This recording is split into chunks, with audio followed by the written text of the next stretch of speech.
I want to start off before asking some questions, just making it very clear that the men and women who work at the Postal Service, who check in every day to do their jobs, do it with professionalism, with integrity, and a passion to move the mail as quickly and as efficiently as possible. When I think of the postal workers, the mail handlers, the letter carriers, they're doing a great job. They are clearly essential workers each and every day. But as we've been going through this issue, and I've talked to many of those folks across my state, they have grown increasingly frustrated with some of the recent policies that have come in place, which they say is nothing that they've seen in the past. And they believe that mail has been piling up in ways that it shouldn't, and it needs to be addressed. But these are management changes. These are policy changes. It's not the men and women who are on the front line doing this work every day. So my question, so Postmaster General DeJoy, you've already heard me in my opening comments talking about the fact that I've received over 7,500 complaints from folks all across Michigan, but really across the country. Folks have sent in their concerns to me. Earlier in my opening statement, I shared some stories of hardships from folks, both Beth and Mary, their challenges in Michigan. So, and I think I heard this in the last answer. You acknowledge that some of the changes that were put in place have delayed the mail, and with the delay in mail, people can sometimes be hurt. Is that true? Senator, first of all, I do recognize the quality capability of the American postal worker. That's one of the reasons that I'm here, is to help. As well as with regard to the Postal Service's key role in serving the American public. Yes, sir, I do recognize that some of these, there's been two changes. The organizational change has had I don't believe has any impact on what we've done. The transportation change, getting into compliance with our schedule. Mr. Jordan, let me just jump. I don't want to mean to cut you off, but I'll get into those issues because I want you to elaborate a little bit further. But there have been delays. You'll recognize that. It's clear what we're seeing. Mail's been delayed, and I've spent over a month asking you to provide some documentation, kind of in my oversight function here in this committee, to how you made these decisions, what kind of analysis, what sort of data was put in place, and for that, and how that information impacted some of the changes you have. Your staff has repeatedly not answered those questions, and so certainly that transparency, I think, is unacceptable. What I have uncovered, though, from what little data is made public by the Postal Service, is on-time mail delivery. And I have my chart as well here too, which is from the Eastern Division. This is what you give to your business customers. And if you look at this line here, if it's probably hard to see, but there is a red line which you can see. Dipping dramatically. There's a flat line along the top of the chart, then it drops. Around July 11th, you start seeing the drop. July 18th, it falls dramatically. So that's a pretty big drop in on-time mail delivery that we are seeing. And I've asked for 3 times since July 17th for records relating to these service changes and how what I'm hearing from our letter carriers and postal workers and what I'm seeing in the chart that you actually post on your website, a significant drop of mail deliveries, and yet I don't get an answer. Will you commit to giving me these documents, which have to be readily available to the Postal Service by this Sunday? Can we get those documents to get a sense of what went into these decisions and what you're seeing in terms of mail delivery? I will meet with our staff and get what documents with regard to this change. But the change, Senator, was to adhere to the transportation schedule. That was the change. I would just, obviously, you have all that documented. I'd love to see the documents as to how that was done, the data supporting that. That was. And if I can add, there's two, and certainly there was a slowdown in the mail when our production did not meet the schedule. But also, Senator, our employees are experiencing the COVID pandemic. Also, and we have a significant issue in employee availability in many parts of the country that are also leading to delays in delivery and mail.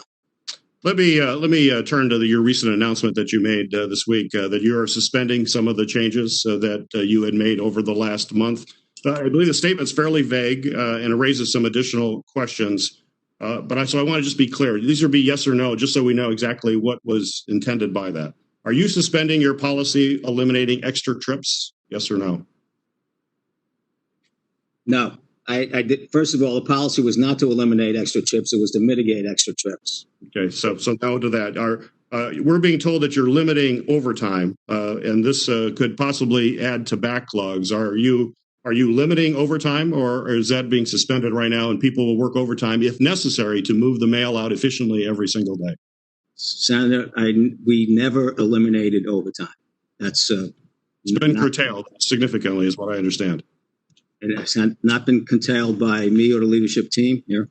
Curtailed significantly. It's gone down. It's been limited. Will you commit to since I've been here, we've spent $700 million on overtime. Overtime runs at a 13% rate before I got here, and it runs at a 13% rate now. I did not. Have a policy you can submit that to me. I'd appreciate it. Will you commit there will be no post office closures or suspensions before November 3rd?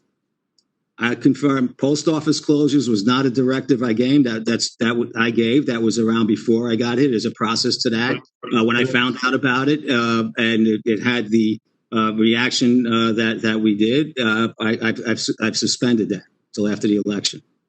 Well, we've heard about the sorters. You addressed that earlier. Will you be bringing back any mail sorting machines that have been removed since you've become Postmaster General? Will any of those come back? There's no intention to do that. They're not needed, sir. So you will not bring back any processors? They're not needed, sir. Okay. I've got questions about independence and transparency. Prior to implementing the changes that you put forth in the postal system, did you discuss those changes, or are there a potential impact on the November election with the president or anyone at the White House? And remind you, you're under oath.